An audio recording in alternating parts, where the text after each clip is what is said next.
Durante estos 5 días vamos a estudiar un temario nuevo que he preparado que tiene que ver con la justificación por la fe. Es una serie de temas donde un tema edifica sobre el otro. Es decir, si solamente asisten esta noche, van a tener un cuadro incompleto. Si asisten mañana en la noche, van a tener un panorama un poco más amplio. Si asisten las 5 noches, van a tener un panorama completo de lo que es el plan de salvación. Así que ojalá, a pesar de que durante la semana es más difícil por el tráfico, por el trabajo, hagamos un esfuerzo, si es posible, por venir para estar aquí. Les voy a repasar lo que vamos a estudiar. Esta noche vamos a hablar, todo va a girar alrededor del manto de Jesús. El tema de esta noche es tejiendo el manto de Jesús. Mañana en la noche el tema es reclamando el manto de Jesús.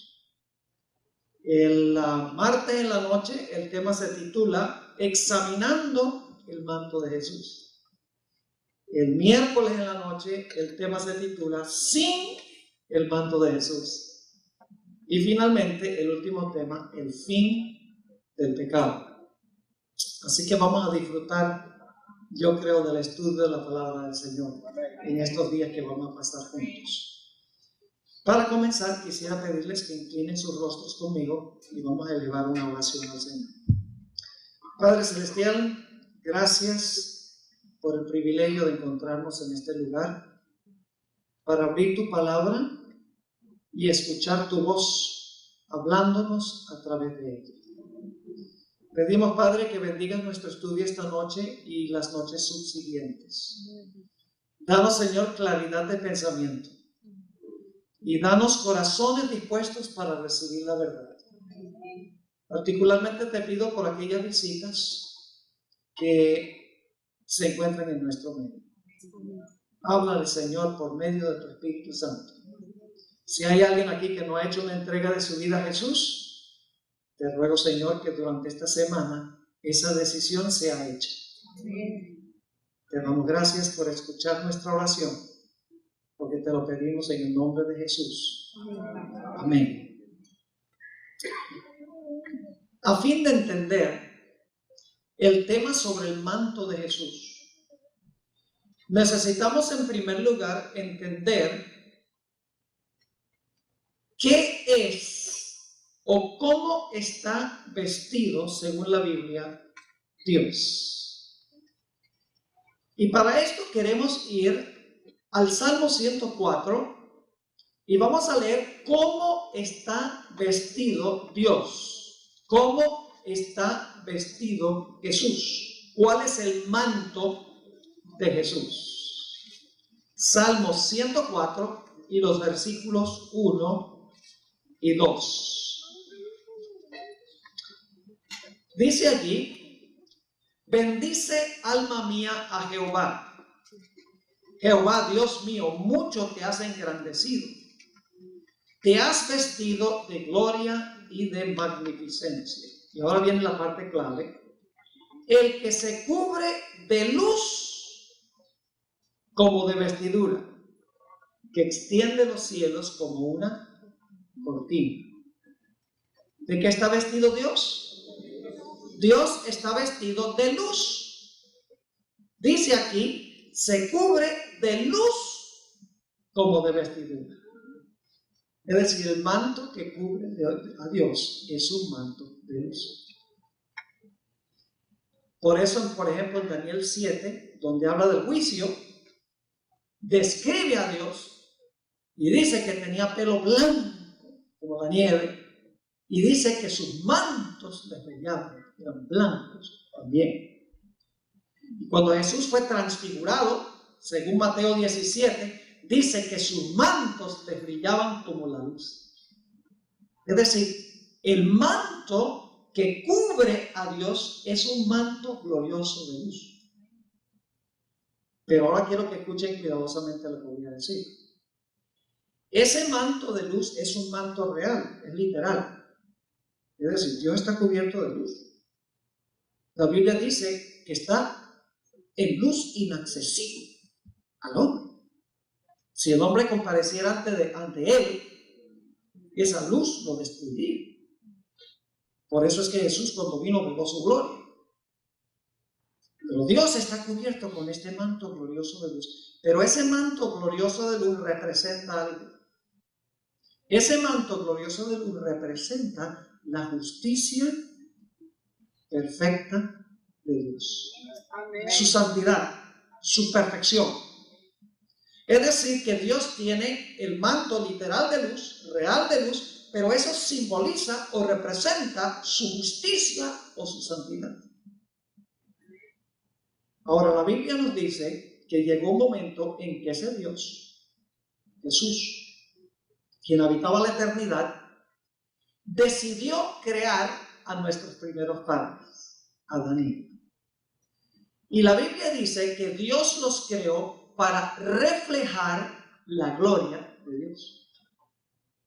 Y por lo tanto, cuando Dios creó a Adán y Eva, a ellos también los cubrió como un manto glorioso de luz. Ahora, yo sé que la Biblia dice que Dios, cuando creó al hombre, el hombre estaba desnudo. Vamos a leer eso en Génesis 2 y el versículo 25. Y luego le voy a explicar qué es lo que quiere decir ese texto.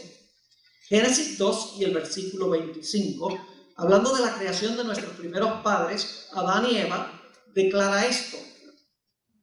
Y estaban ambos desnudos, Adán y su mujer, y no se avergonzaban. Ahora, necesitamos entender que ese texto lo que está enseñando es que Adán y Eva no estaban cubiertos con vestiduras artificiales. Es decir, ellos no tenían mantos de algodón, ni de gabardina, ni de lino, ni de seda, confeccionados por seres humanos. Ellos también estaban cubiertos con un manto de luz. Y vamos a encontrar en un momento que cuando ellos pecaron, el manto de luz se fue y por lo tanto ahora se dieron cuenta que estaban desnudos, porque había desaparecido el manto de luz que Dios les había puesto. Dicho sea de paso, en Apocalipsis 12 y el versículo 1 habla de una mujer que representa la verdadera iglesia y dice que esa mujer está vestida ¿cómo? Está vestida del sol. Y así fue que cubrió Dios a Adán y Eva originalmente cuando los creó. Los cubrió con un manto de luz. Pero ese manto de luz representaba también que ellos eran justos y perfectos y santos. Es decir, así como Dios tenía un manto de luz literal, pero eso representaba su justicia, el hombre fue creado para reflejar esa gloria, y esa gloria con la cual estaba cubierta representaba la justicia de Dios. Es decir, que el hombre tenía un manto literal, pero ese manto literal representaba o simbolizaba perfecta justicia espiritualmente hablando. La Biblia nos dice entonces que el hombre tenía un manto de luz literal que representaba espiritualmente su santidad y su justicia, al igual que Dios. Les ilustro para que podamos entender mejor. En el cielo hay dos cuerpos celestes que le brindan luz especialmente a este planeta. Tenemos el sol, y el sol tiene luz propia, ¿verdad que sí? El sol no deriva su luz de ninguna parte, tiene su propia gloria. Pero si ustedes salen esta noche, suponiendo que hay una luna llena, ustedes ven esa luna llena, hermosa, y dicen, ve qué linda está la luna esta noche. Pero en realidad la luna no tiene gloria. La gloria de la luna es la misma gloria del sol.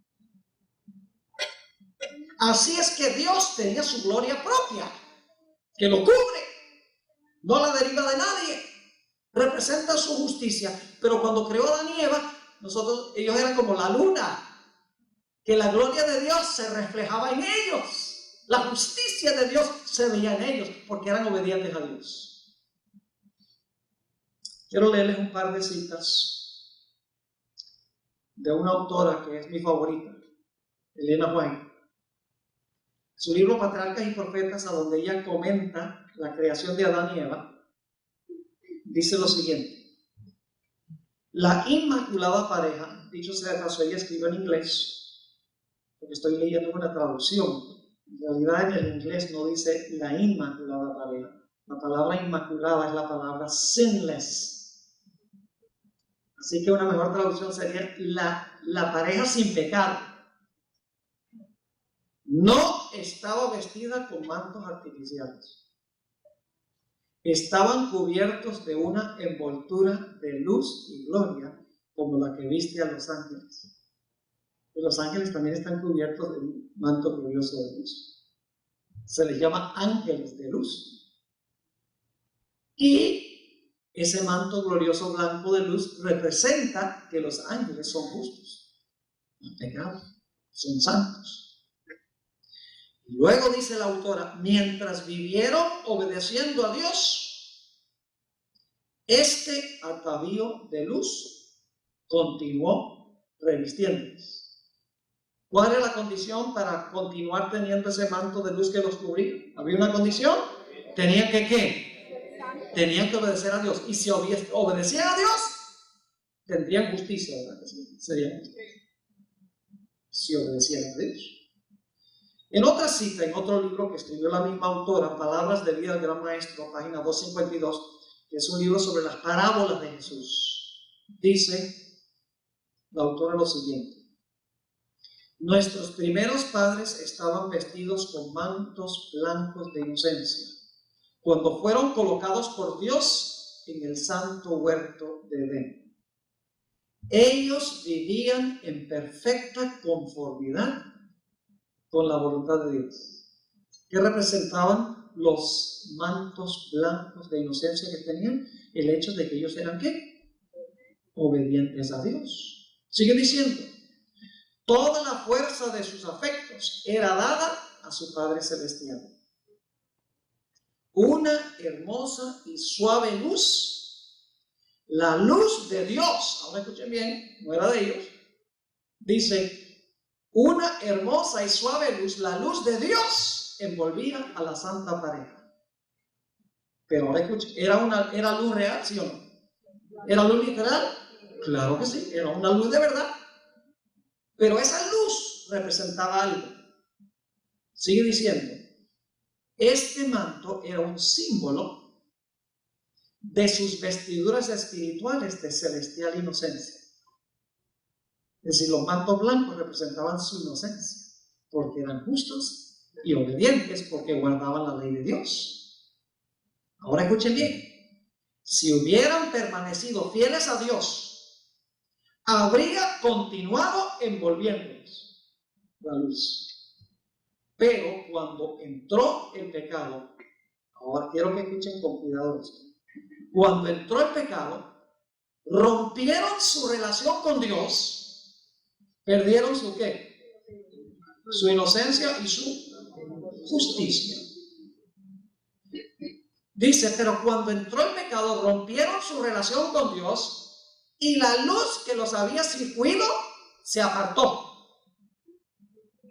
Yo pregunto, ¿qué perdieron primero? ¿El manto literal de luz o el manto espiritual? Perdieron primero el manto espiritual. Porque el manto literal representaba justicia y obediencia a la ley de Dios. Y como perdieron su manto espiritual, desobedecieron a Dios, perdieron su justicia, el resultado de perder su manto espiritual fue el de perder su manto literal. Y ahora no tenían ni el manto espiritual, ni tenían el manto literal. Porque ahora no tenían justicia. La Biblia dice, no hay justo ni aún. Es decir, el pecado despojó al hombre de dos mantos.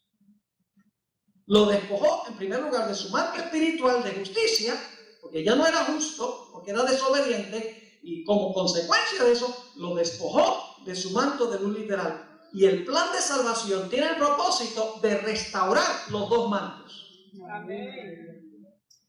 Pero en orden, en cierto orden. Vamos a encontrar que el plan de salvación contempla primero cubrir al hombre con el manto espiritual para luego al final cubrirlo con el manto literal. Ahora yo pregunto, ¿qué hicieron Adán y Eva cuando perdieron el manto de luz y se vieron desnudos? Génesis 3 y el versículo 7. Génesis 3 y el versículo 7. Entonces, fueron abiertos los ojos de ambos y conocieron que estaban desnudos. Ahora escuchen bien. Entonces cosieron hojas de higuera. ¿Quiénes cosieron las hojas? Adán y Eva. Y se hicieron, ¿quiénes hicieron? Adán y Eva. ¿Quiénes están haciendo esto? Ellos. Entonces cosieron hojas de higuera y se hicieron delantales y por ende se cubrieron. Y problema resuelto. Porque vamos a leer en unos momentos que aún después de ponerse las hojas de higuera todavía se sentían desnudos porque no tenían el manto de luz. Es decir, las hojas de higuera no resolvieron el problema, porque en unos momentos vamos a ver que Dios fue allá a buscarlos en el huerto. Y Adán, finalmente cuando Dios consigue a Adán dice, nos escondimos en medio de los árboles del huerto porque estábamos desnudos. Pero ellos no estaban desnudos, tenían las hojas de higuera. Pero él sabía muy bien que todavía estaban desnudos en lo que respecta a Dios, porque no tenían el manto de luz, porque habían pecado contra Dios. Vamos a leer Génesis 3 y el versículo 9 al 13. ¿Qué representan esas hojas de higuera que hicieron Adán y Eva? ¿Sabes lo que representan? Las excusas que ellos ofrecieron por haber pecado. Lo vamos a ver en contexto. ¿Saben ustedes cuál es la señal de una persona que no se ha arrepentido de verdad? Una persona que dice, sí, yo hice mal, pero. El minuto que usted dice pero, no está arrepentido. Porque está buscando excusar el pecado. Fíjense lo que dice Génesis 3, 9 al 13. Vamos inmediatamente después del versículo 7 y 8. Y luego Dios nos busca, ahora vienen las excusas para cubrir su pecado. Le van a decir a Dios, si nosotros pecamos, pero nosotros no somos los responsables. Dice en Génesis 3, 9, mas Jehová Dios llamó al hombre y le dijo, ¿dónde estás tú? Y él respondió, oí tu voz en el huerto y tuve miedo porque estaba desnudo y me escondí. Pero yo no estaba desnudo, tenía las hojas de higuera. Y Dios le dijo, ¿quién te enseñó que estaba desnudo? ¿Has comido del árbol de que yo te mandé no comieses? Y ahora el hombre da la respuesta que dice. Y el hombre respondió, la mujer que me diste por compañera me dio del árbol y yo comí. Si tú no me das esa mujer, la mujer no me tienta y como resultado yo no peco. Así yo tengo una excusa por haber pecado. No estaba arrepentido. Y luego Dios viene a la mujer. Versículo 13. Entonces Jehová Dios dijo a la mujer, ¿qué es lo que has hecho? Dijo la mujer, la serpiente me engañó y comí. Si tú no haces la serpiente no me engaña y yo no como, todavía estaría en mi estado de santidad. Las hojas de higuera representan las excusas que ellos ofrecieron por su pecado. La misma autora, de la cual leí hace unos momentos, con una profunda percepción del contexto que acabamos de mirar en la Biblia, explicó esto. Las hojas de higuera representan los argumentos que se fabrican para cubrir la desobediencia. ¿Qué representan las hojas de higuera? Representan los argumentos que se fabrican para cubrir la desobediencia. Cuando el Señor atrae la atención de los hombres y las mujeres a la verdad, entonces comienza la fabricación de los mantos de higuera para cubrir la desnudez del alma, pero no se cubre así la desnudez del pecador. Y algunas excusas que la gente da dice, no, lo que pasa es que la carne es débil. El mundo es muy poderoso. Yo crecí en un medio ambiente difícil. El diablo es poderoso. Es que mi esposa me prueba la paciencia. Ofrecemos toda clase de excusas por nuestro pecado. Estamos tratando de cubrir nuestra injusticia con nuestros propios argumentos y con nuestras propias excusas. El verdadero arrepentimiento es cuando nosotros decimos, sí, yo lo hice y nadie tiene la culpa sino yo. Ese es el verdadero arrepentimiento. Cuando le ponemos un pero, siempre estamos buscando una excusa diciendo, no, fue ese, fue aquel, fue mi circunstancia, fue este problema. Y no hay excusa por el pecado. Ahora quiero leerles la continuación de las citas que hace unos momentos les leí de palabras de Dios del Gran Maestro, páginas 252 y 53. Pero cuando entró el pecado, escuchen bien, rompieron su relación con Dios. Rompieron su relación, es decir, perdieron el manto espiritual. Y la luz que los había circuido se apartó. Desnudos y avergonzados, procuraron suplir la falta de los mantos celestiales, cosiendo hojas de higuera para cubrirse. Esto es lo que los transgresores de la ley de Dios han hecho desde el día en que Adán y Eva desobedecieron. Han cosido hojas de higuera para cubrir la desnudez causada por la transgresión. ¿Qué es lo que causa la desnudez? La transgresión. Han usado los mantos de su propia invención. Mediante sus propias obras han tratado de cubrir sus pecados y hacerse aceptables a Dios. Pero esto no pueden lograrlo jamás. El hombre no puede confeccionar nada que pueda reemplazar su perdido manto de inocencia. Ningún manto hecho de hojas de higuera, ningún vestido común a la usanza humana podrán emplear aquellos que se sienten con Cristo y los ángeles en la cena de bodas del Cordero. Así que Adán y Eva estaban en una situación precaria y todos sus descendientes, porque todos nosotros fuimos concebidos en pecado también. No significa que somos responsables del pecado de Adán. Es decir, cuando Adán comió, no comimos todos nosotros. El pecado es una elección. Escogemos pecar. Y sin embargo, nacemos con una naturaleza pecaminosa. Nacemos sin el manto de luz. Yo no veo aquí a nadie vestido de luz. Puede ser que algunos de ustedes tengan el manto de luz espiritual. Pero yo no veo aquí nadie con el manto de luz literal. Ahora, cuando Adán y Eva pecaron, fíjense, perdieron su justicia y como consecuencia quedaron desnudos. Es decir, quedaron desnudos espiritualmente y eso llevó a la desnudez literal. ¿Me están entendiendo? Lo que estamos estudiando esta noche es básico para entender la justificación por la fe. Es una forma distinta de mirar la justificación por la fe a la luz del manto de Jesús. Porque si el hombre estaba cubierto con un manto de luz, y eso representa justicia, entonces cuando el hombre pierde su justicia, pierde el manto de luz y viene la desnudez literal. Así que Dios de alguna manera tiene que volver a cubrir al hombre con el manto espiritual y de alguna manera tiene que cubrir al hombre con el manto literal de luz que perdió originalmente. Pero la situación se vuelve peor. ¿Sabe usted que el apóstol Pablo en 2 Corintios 5 compara la muerte con uno quedar desnudo? ¿Sabe por qué? Porque la Biblia compara el cuerpo del ser humano con un vestido, con una vestidura. Pero yo pregunto, ¿qué pasa con una vestidura con el transcurso del tiempo? La vestidura se va desgastando, ¿verdad? se le abren huecos, se lo comen las polillas.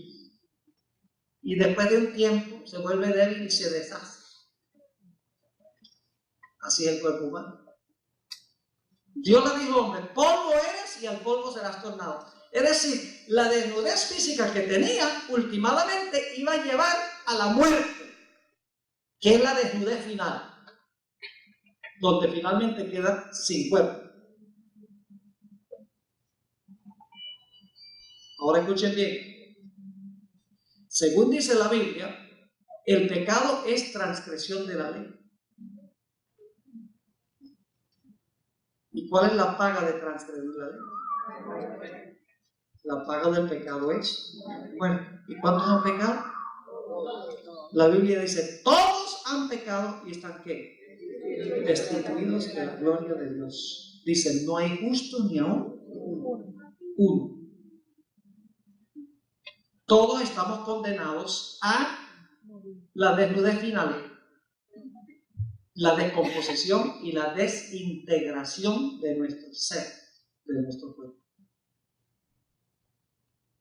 Así que el ser humano necesitaba una ayuda. Porque el ser humano por sí mismo no puede hacer nada. Está perdido. Perdió su justicia, perdió su manto y finalmente perderá su cuerpo. Se desintegrará y dejará de existir. Es más, Dios le había dicho a Adán y Eva, el día que ustedes coman del árbol, ese es el día que van a morir. Ahora, ahí tenemos un problema porque, es decir, la desnudez final la iban a tener ese mismo día. Polvo eres y al polvo serás tornado. Claro, surge la pregunta, ¿por qué es que Adán y Eva no murieron ese mismo día? Algunos dicen, bueno, empezaron a morir espiritualmente, se buscan explicaciones, pero en realidad Adán se murió cuando tenía 930 años.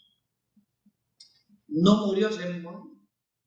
Su cuerpo no fue al polvo, no se desintegró ese mismo día. Y entonces nos preguntamos, ¿por qué razón, si Adán perdió su manto de luz espiritual, perdió su justicia, como resultado perdió su manto de luz literal, que indicaba que finalmente su cuerpo iba a quedar desintegrado, iba a quedar desnudo en el proceso de la muerte? ¿Por qué razón es que no pasó ese mismo día? Porque Dios había dicho, mas del árbol de la ciencia del bien y del mal no comerás, porque el día que del comieres, ciertamente morirás. ¿Sabe por qué no murió ese mismo día? Porque ese mismo día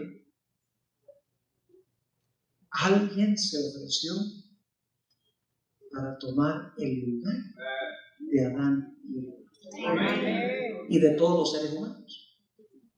Por eso la Biblia dice que Jesús es el Cordero de Dios inmolado desde antes de la fundación del mundo. Eso sabemos que murió hace como 2000 años. Pero la Biblia dice que el plan se hizo en los siglos de la eternidad. Él es el Cordero sin mancha, destinado desde antes de la fundación del mundo, pero manifestado hace unos 2000 años aproximadamente. Permítame leerles una cita muy interesante de la misma autora. Esto se encuentra en la publicación de una revista, The Bible Echo, mayo 21 del año 1900. Dice, el mismo instante. ¿Qué cosa? ¿El mismo qué? El mismo instante en que Adán cedió a la tentación de Satanás e hizo lo que Dios le había mandado que no hiciera, Cristo, el Hijo de Dios, se interpuso entre los vivos y los muertos y dijo, que caiga el castigo sobre mí, yo tomaré el lugar del hombre. Darle otra oportunidad. La transgresión colocó a todo el mundo bajo la pena de muerte. Pero en el cielo se escuchó una voz que dijo, he hallado un rescate. Amén. El mismo día que el hombre pecó, Jesús se ofreció en su lugar. Y escuchen, Jesús es el único que podía ofrecerse por todos. ¿Saben por qué? Porque Jesús fue el que creó a todos. Solo el que creó a todos podía hacerse responsable de todos. Y Jesús nos creó a todos, ¿verdad que sí? Y siempre que digo eso, alguien viene y dice, no, pero si yo nací fue de mi mamá. Muy bien, ¿y tu mamá de dónde nació? De la mamá de ella. ¿Y la mamá de ella de dónde? De la mamá de ella. Si van hacia atrás, ¿a dónde terminamos? Con Adán y Eva. Es decir, cuando Jesús creó a Adán y Eva, en ellos nos creó a todos. Jesús fue el responsable de la creación, de la existencia de todos los seres humanos. Y por eso Jesús es el único que podría decir, como yo los hice a todos, yo me ofrezco para tomar el lugar de todos. Y eso lo hizo el mismo instante que Adán y Eva pecaron. Ahora escuchen lo que les voy a decir. Eso se halló prefigurado ya en el libro de Génesis. Piense en Génesis 3 y el versículo 21, la cita que acabo de leer de la autora, que al mismo instante Jesús se ofreció, ya eso se haya prefigurado en el mismo libro de Génesis, en la Biblia está. Dios le quita a Adán y Eva las hojas de higuera y dice, se ven feos con eso. Qué horrible, todos cubiertos con hojas de higuera, se ven ridículos. Y fíjense lo que Dios hace. Génesis 3:21. Y Jehová Dios hizo al hombre. ¿Quién hizo? Jehová. ¿Quién hizo esto? Jehová Dios. Hizo al hombre, o hizo para el hombre, se podría decir, y para su mujer, túnicas de poliéster. Para ver si están despiertos.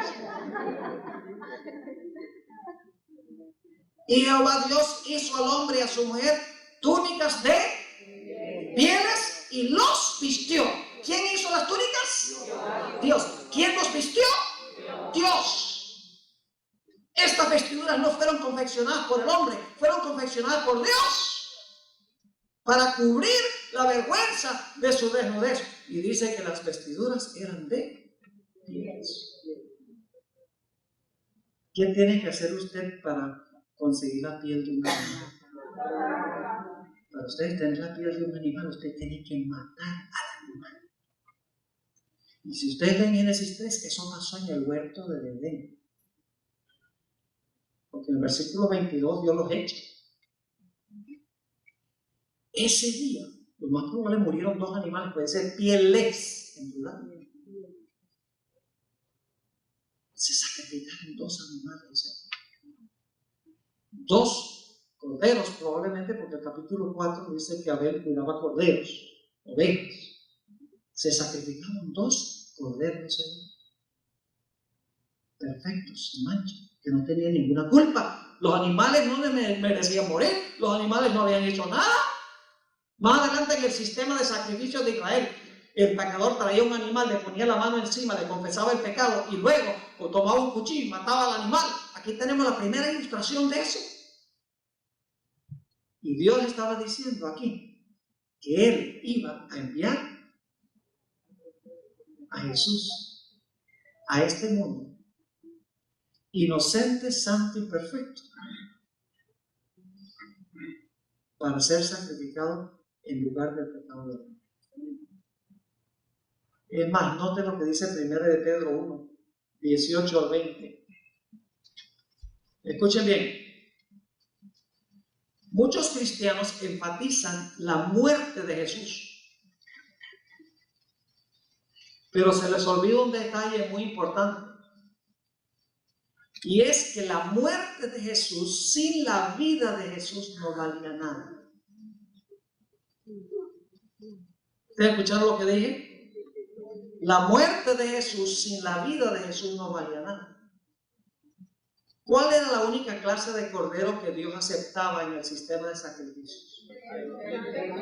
Un cordero sin mancha. No era un corderito recién nacido. Era un cordero de 1 año. Y debía ser sin defecto.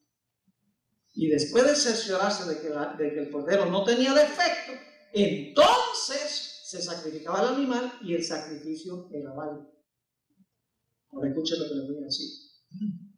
La ley de Dios exige perfección, La ley dice, obedece y vive. Desobedece y mueres. ¿Cuántos de nosotros podemos ofrecerle a la ley de Dios una vida perfecta? ¿Hay alguien aquí que le puede decir a la ley, yo te ofrezco perfección? Nadie. Si alguien hubiera levantado la mano, es el primer pecado porque es mentiroso. La Biblia dice que todos han pecado. Nadie le puede ofrecer perfección a la ley. Y si usted no le ofrece perfección a la ley, ¿qué dice la ley? Tienes que morir. Jesús vino a esta tierra para vivir la vida que nosotros debemos vivir. La vida de Jesús cuenta en lugar de la vida de todos los seres humanos. Y Él vivió una vida perfecta. Amén.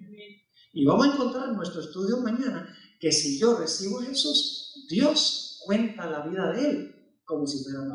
Amén. ¿Entienden que Jesús tenía que venir a vivir una vida perfecta primero? Por eso, de nada hubiera servido que el diablo lo hubiera matado cuando nació. Recuerden que el dragón estaba parado delante de la mujer para devorar al niño cuando hubiera nacido. De nada hubiera servido eso. Porque Jesús tenía que venir primero a vivir una vida santa. Y saben que esto se haya revelado en el santuario. A veces cuando estudiamos el santuario comenzamos con el atrio. Sí, entramos por la puerta oriental al atrio y ahí estaba el altar donde se colocaban los sacrificios y luego entra uno por la puerta al lugar santo, había 3 muebles ahí, luego entonces detrás de la cortina estaba el lugar santísimo. Y empezamos a estudiar el santuario desde el momento cuando uno entra al atrio, pero en realidad se nos escapa un punto muy importante en el estudio del santuario y es el campamento que rodeaba el santuario. En el campamento estaban los pecadores que necesitaban el santuario. Y yo pregunto, Jesús antes de entrar al atrio, ¿qué hizo? La Biblia dice que el Verbo se hizo carne y habitó entre nosotros. Primero vivió su vida en el campamento. Pero a diferencia de nosotros que hemos pecado todos en el campamento, Jesús creció, vivió en el campamento y nunca pecó. Aunque vivió entre nosotros y tenía la naturaleza humana como tenemos nosotros, el Señor Jesucristo nunca pecó. Porque Él tenía que vivir la vida que tú y yo debemos vivir. Porque si Él no la vive en nuestro lugar, nosotros tenemos que rendirle cuentas a la ley y la paga del pecado es muerte. Así que Jesús tenía que venir para vivir una vida perfecta y luego después, porque tenemos un doble problema, primero la ley exige una vida perfecta y yo no tengo para ofrecerle eso a la ley, y en segundo lugar la ley dice, si no me ofreces esa vida perfecta tienes que morir, así que alguien tiene que pagar la muerte que yo tengo que pagar. Es decir, Jesús vino con 2 propósitos, para vivir la vida que yo debo vivir y para morir la muerte que yo debo morir. Estaba tejiendo el manto. 1 Pedro 1:18. Sabiendo que fuisteis rescatados de vuestra vana manera de vivir, la cual recibisteis de vuestros padres, no con cosas corruptibles como oro o plata, es decir, no fuimos redimidos. La palabra redimido significa comprar algo que se ha hipotecado. Si hay algún colombiano aquí, usted entiende la palabra prendería. ¿Sabe qué es una prendería? Usted va a un lugar que necesita cash, ¿verdad? Y usted lleva entonces un radio o cualquier cosa allá y una casa de empeño, le dicen también. Entonces usted le da el radio y entonces ellos le dan cash. Y dicen, aquí vamos a tener el radio hasta dentro de 1 mes o 2 meses o el tiempo que sea. Y si usted quiere, si consigue el dinero, puede venir a rescatarlo, pues tiene que pagar más. Todos nosotros nos empeñamos por el pecado. Y alguien tenía que venir para pagar el rescate. Pero ese rescate no era oro, claro. Escuchen lo que dice. sabiendo que fuiste rescatados de vuestra vana manera de vivir, la cual recibisteis de vuestros padres. Fíjense que nosotros hemos recibido la vana manera de vivir, ¿de dónde? De nuestros padres. No con cosas corruptibles como oro o plata, sino con la sangre preciosa de Cristo. Ahora escuchen bien, como de un cordero sin mancha y sin contaminación. ¿Ven la vida de Jesús ahí? Antes de morir tiene que vivir. Y tiene que vivir una vida sin pecado, porque si no, el sacrificio no vale de nada. Porque el sacrificio tenía que ser perfecto. Ahora sigue diciendo en el versículo 20, ya destinado desde antes de la fundación del mundo. Es decir, el plan se hizo antes de la fundación del mundo, pero manifestado en los posteriores tiempos por amor de nosotros.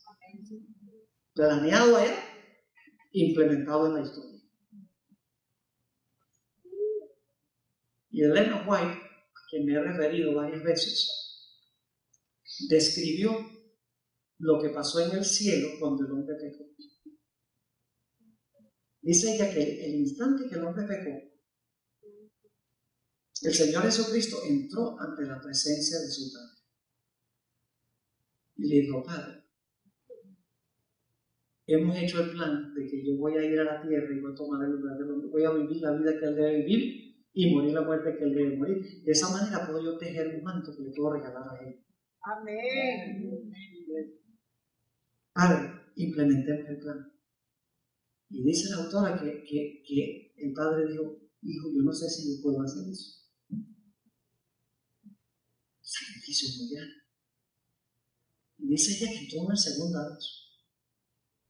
Padre, déjame que vaya ya a vivir por ellos y a morir por ellos. Déjame, Padre. Padre dice, no sé si puedo. Porque sabemos lo que va a pasar, va a ser terrible. Y Dios conoce el fin del principio. Y dice que entró una tercera vez y le rogó, le dijo, Padre, déjame ir. Finalmente el Padre le dijo, está bien, implementamos el plan. Y luego dice ella que Jesús salió y le anunció el plan a los ángeles. Dice que mientras Jesús estaba dentro, los ángeles estaban calladitos. Ni una horta tocaba. Pero cuando salió Jesús dijo, se ha hallado un rescate. Los ángeles tocaron sus arpas y cantaron y alabaron al Señor, porque se había conseguido un rescate. Y ahora fíjense, es diferente ver el sufrimiento desde acá que verlo desde allá. Cuando Jesús estaba en el huerto de Getsemaní, le rogó al Padre 3 veces que lo dejara escaparse si era su voluntad. Padre, si puede pasar de mí. Era una cosa ver el sufrimiento desde allá. Otra cosa, ya pasando por la agonía, en experiencia, Padre, que pase de mí esta copa. Pero que no sea hecha mi voluntad. 3 veces Jesús dijo esas palabras, según dice Mateo el capítulo 26. Y sin embargo, Jesús se sometió a la voluntad de su Padre. Quiero leerle un par de citas tremendas, donde se habla de lo que hizo Jesús.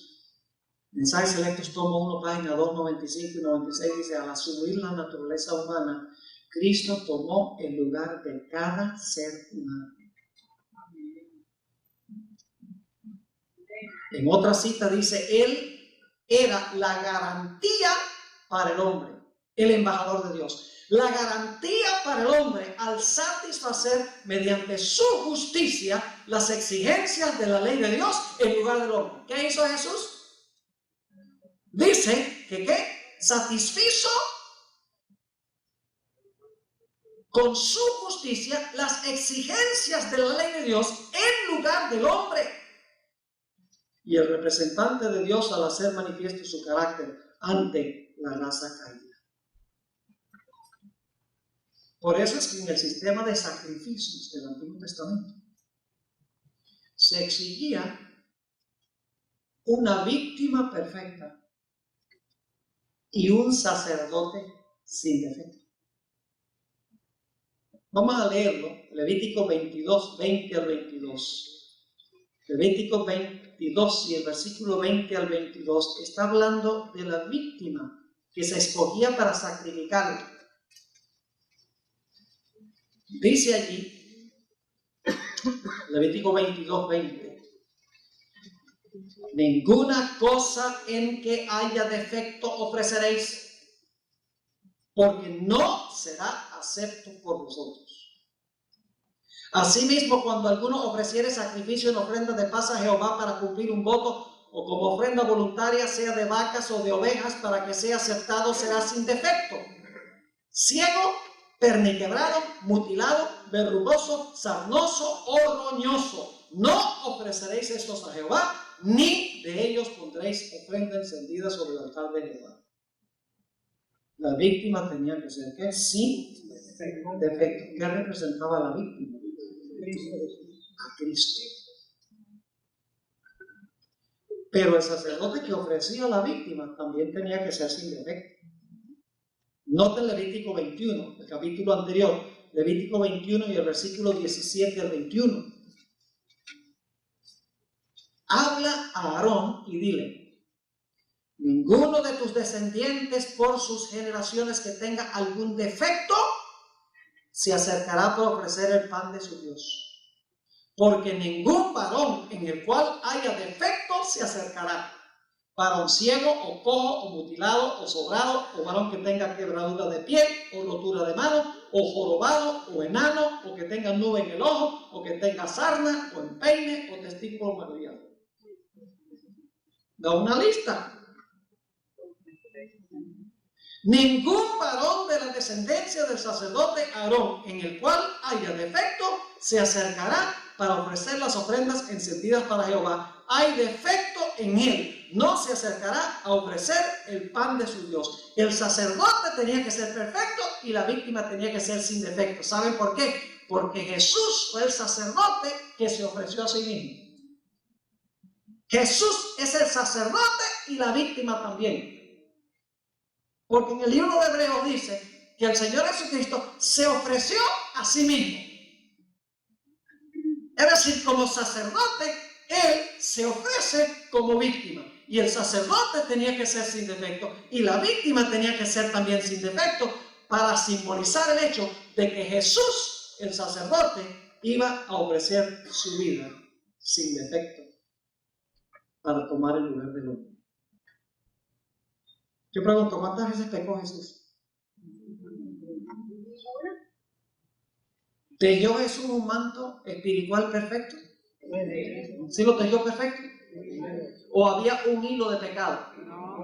Ni un hilo de pecado.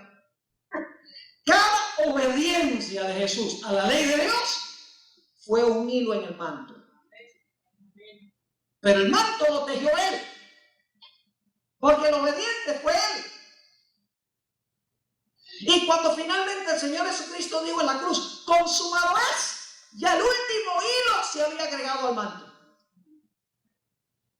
Y ya el manto estaba confeccionado y hecho.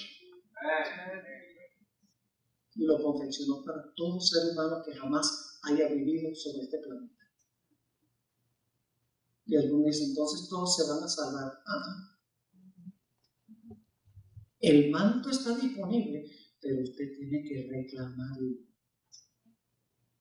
Y eso vamos a estudiar un poco más mañana. Ahora, yo quiero que notemos Juan 19, 23 y 24. Juan 19, 23 y 24. Para que vean qué interesante es esto, el simbolismo. ¿Qué pasó cuando Adán y Eva pecaron? ¿Quedaron qué? Desnudos. Porque habían perdido su justicia. Ahora escuchen esto. Jesús está colgado en la cruz. Y ¿saben algo? El Señor Jesucristo colgó en la cruz desnudo. Generalmente los artistas le ponen un trapo así, tapándole las partes nobles, pero eso no es Biblia. La Biblia enseña que el Señor Jesucristo colgó completamente desnudo en la cruz. Y tiene un simbolismo profundo eso. Vamos a leerlo. Juan 19, 23 y 24. Cuando los soldados hubieron crucificado a Jesús, tomaron sus vestidos e hicieron 4 partes. Los vestidos son la ropa de adentro. Una para cada soldado. Tomaron también su túnica Eso es la ropa exterior, la cual era sin costura, de un solo tejido de arriba abajo. Entonces dijeron entre sí, no la apartamos. Partieron su ropa de adentro, pero no el manto. No la apartamos, sino echemos suerte sobre ella a ver de quién será. Esto fue para que se cumpliese la escritura que dice, repartieron entre sí mis vestidos y sobre mi ropa echaron suertes. Y así lo hicieron los soldados. ¿Quién debería haber colgado desnudo en esa cruz? Nosotros, porque nosotros somos los injustos. ¿Jesús era injusto? Entonces, ¿por qué colgó desnudo? Porque en la cruz Jesús tomó nuestra desnudez. ¿Me están entendiendo lo que estoy diciendo? Yo soy el que debo haber colgado ahí desnudo, porque soy injusto. Pero Jesús fue colocado en la cruz porque Él estaba cargando mi desnudez. Por eso dice en Gálatas 3, dice, Cristo nos redimió de la maldición de la ley, hecho por nosotros maldición. Porque la Biblia dice, maldito todo aquel que colgare en un madero. Y en 2 Corintios 5 dice, el que no conoció pecado, por nosotros lo hizo pecado. El que no conoció pecado, lo hizo pecado. Es decir, Dios colocó sobre nuestros pecados y la consecuencia del pecado fue desnudez. Jesús cargó nuestra desnudez. Y en Isaías 53, un pasaje muy bien conocido, versículos 5 y 6 dice, mas Él herido fue por nuestras rebeliones, molido por nuestros pecados, el castigo de nuestra paz fue sobre Él, y por su llaga fuimos nosotros curados. Todos nosotros nos descarriamos como ovejas, cada cual se apartó por su camino, mas Jehová cargó en Él los pecados de todos nosotros. ¿Alguien puede decir amén? Amén. ¿Están entendiendo lo que es el manto? Amén. ¿Qué es el manto? La obediencia perfecta de Jesús. Ese es el manto. ¿Cuántos de nosotros tenemos obediencia perfecta a la ley? ¿Cuántos tenemos obediencia perfecta a la ley en nosotros mismos? No. Todos estamos condenados ¿a qué? A muerte. Pero cuando nosotros recibimos a Jesús, nosotros somos aceptos en el amado. Amén. Jesús toma el manto de la justicia de Él y me la pone a mí. Y Dios me mira como si nunca hubiera pecado. Amén. Y usted dice, pastor, es demasiado bueno para ser verdad. Es la verdad. Jesús vivió. Dice que fue tentado en todo como nosotros. Como nosotros. Vivió entre nosotros, habitó entre nosotros. Afrontó las tentaciones de nosotros. Y dice que aunque fue tentado en todo como nosotros, no pecó. Y algunos dicen, pastor, ¿cómo me puede entender si nunca pecó? Es como un fumador que dice, ¿cómo puede usted entender cómo es dejar de fumar si nunca ha fumado? Y suena como un argumento razonable, pero yo le pregunto, si ustedes se estuvieran hundiendo en arena movediza, ¿qué preferirían? ¿Que alguien se estuviera hundiendo con ustedes para que pudiera entenderlos o que alguien estuviera en tierra firme?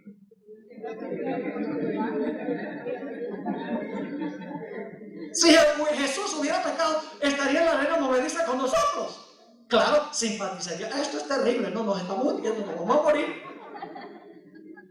Nosotros necesitamos a alguien que estuviera con nosotros, viviera con nosotros, afrontar las mismas tentaciones que nosotros, pero le hiciera frente al diablo, al mundo, a la carne, y le dijera no al pecado cada vez y desarrollara una vida perfecta que nos pudiera imputar o acreditar. Amén.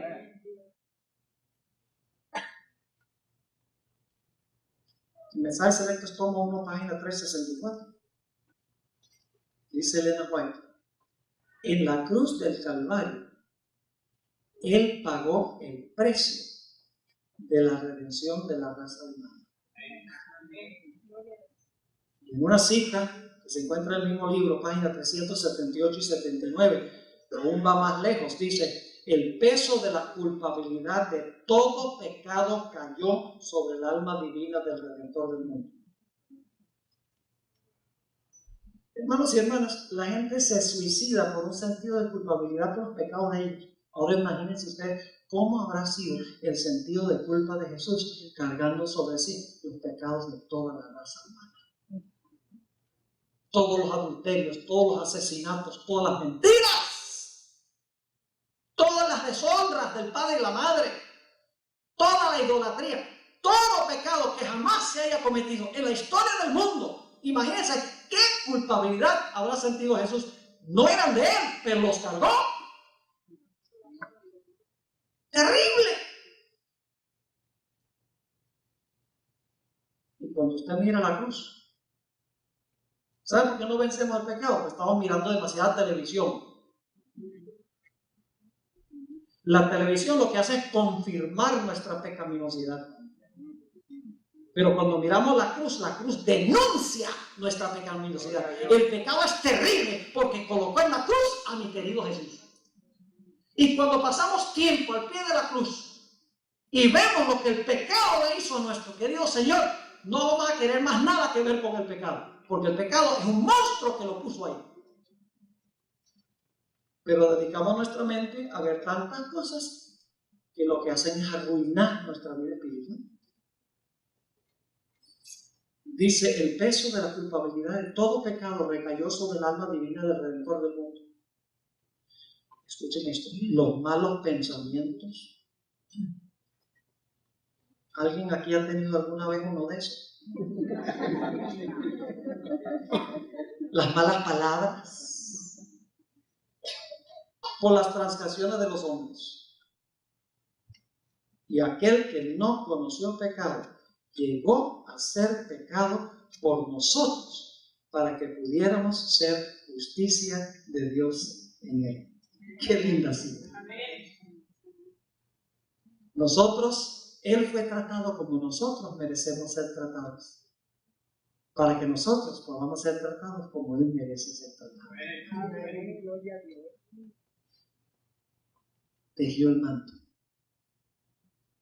un manto de perfecta justicia para ofrecerle a la ley. Y alguien dirá: bueno, pastor, si él tejió el manto, entonces salvó a todo el mundo. Lamentablemente no es así. En nuestro estudio de mañana nos vamos a dar cuenta que el Señor Jesucristo pagó los pecados de todo el mundo. No cabe duda de que pagó todo el pecado del mundo. Pero en la cruz del Calvario no salvó a todo el mundo, ni perdonó a todo el mundo. Y esto puede resultar sorpresivo hasta para los adventistas. Dicen que en la cruz Jesús no perdona a todo el mundo. No, el Señor Jesucristo no perdonó a todo el mundo en la cruz. Hizo la provisión para el perdón, pero no perdonó, porque el perdón exige el arrepentimiento y la confesión del pecado. Y eso lo vamos a estudiar mañana. Es decir, Jesús tejió el manto para cada ser humano y ahí lo tiene colgado en el closet. Ahí está, para cada hijo e hija de Adán. Lo único que usted tiene que hacer es decirle a Jesús: lo quiero. Arrepentirse, confesar su pecado y reclamar el manto de Jesús. Ustedes conocen el versículo más famoso de la Biblia. ¿Cuál es? Juan 3:16. 3:15 es mi favorito. Juan 3:16. Escuchen. Juan 3:16 incluye a todo el mundo, pero también excluye a cierto grupo de personas. Porque dice: porque de tal manera amó Dios al mundo, que ha dado a su Hijo unigénito. Ahora escuchen bien. El apóstol Juan dice en 1 Juan 2:2 que Jesús murió no solo por nuestros pecados, sino por los de todo el mundo. Lo que vino a hacer Jesús lo hizo para todo el mundo, porque de tal manera amó Dios todo el mundo, que ha dado a su Hijo unigénito. Pero luego dice: para que todo aquel que en él cree no se pierda, mas tenga vida eterna. Es decir, usted tiene que creer o confiar en Él. O si no, el manto se queda en el cruce y de nada le beneficia. Se queda usted con sus pecados. ¿Están entendiendo lo que estamos diciendo?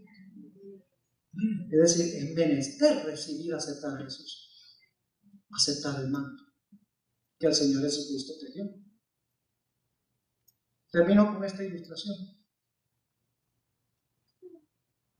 ¿Cuántos de ustedes, esposos, le compran un regalo de Día de la Madre a su esposa?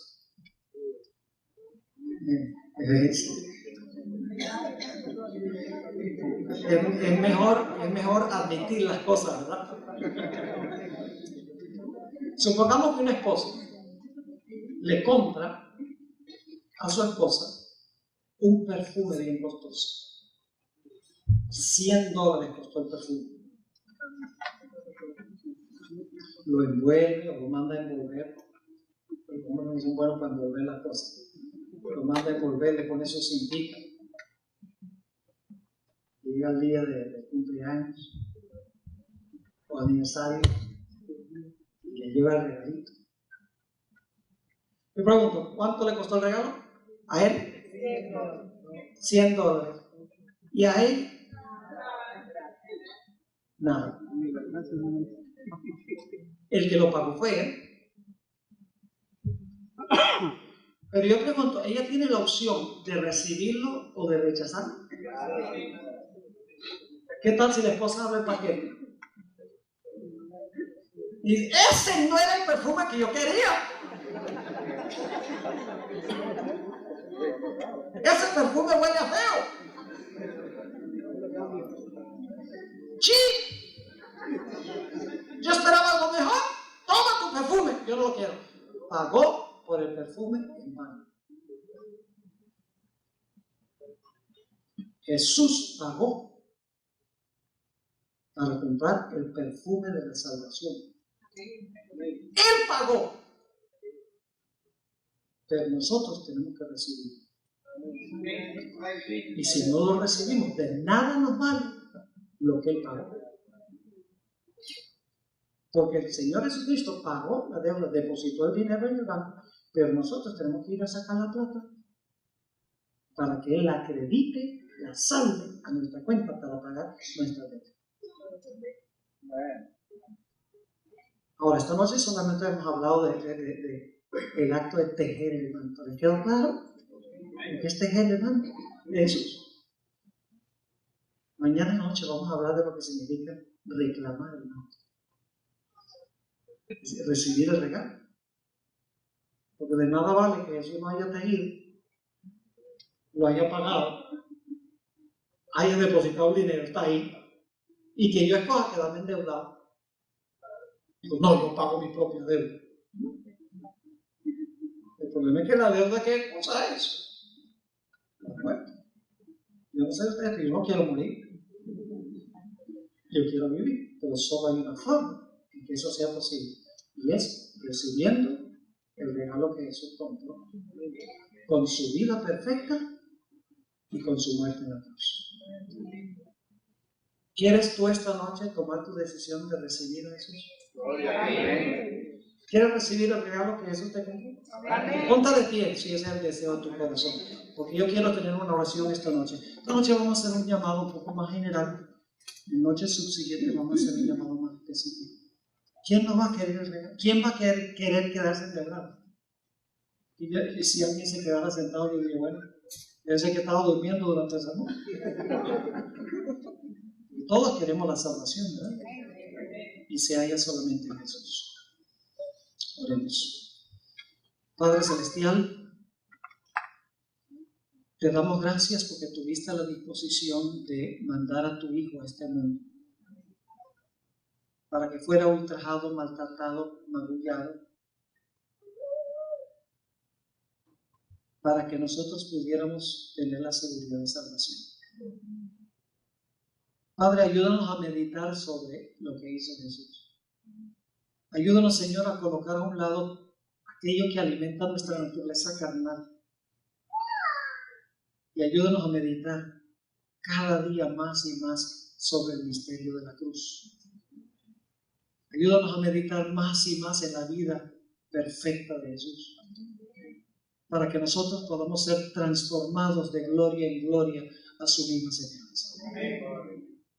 Padre, en esta noche hay personas aquí que tienen luchas económicas, luchas de familia, luchas de matrimonio, luchas de inmigración, tantas diferentes luchas.